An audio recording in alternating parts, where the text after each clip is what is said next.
In this video, we'll turn our attention to inductive proximity sensors.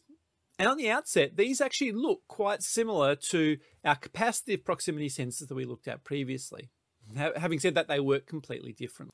For starters, inductive proximity sensors are only suitable for detecting metallic objects, whereas those capacitive ones that we looked at previously can detect both metallic and non-metallic objects. With our inductive proximity sensors, essentially we're creating a magnetic field around a coil. And as an object that's metallic moves into that magnetic field, it will induce a current into the coil, and we can measure that current coming through our coil. Now, the magnitude of that current that we measure will correspond to the distance that object is away, the size of that object, and also the type of material it actually is.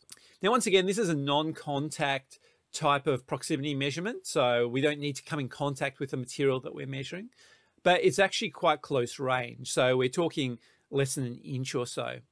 There's a number of different application areas that we use them in. For example, finding cabling, metal cabling within walls and things like that.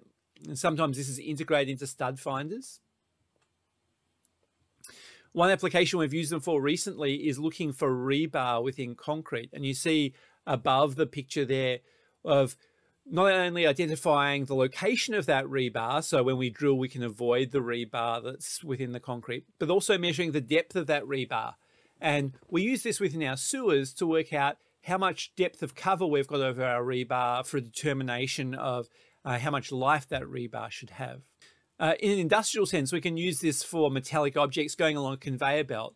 These inductive proximity sensors are quite fast to react, and so we can detect as nuts and bolts go past, for example, or as a metallic object goes past, and we can sense that it's actually there. Another place we can use them is in 3D printing bed leveling. And so if we put one of these, if we've got a metal bed or base beneath our metal bed, we can actually measure quite precisely what our distance is from our 3D print head to our bed, and we can level our bed as a result of that.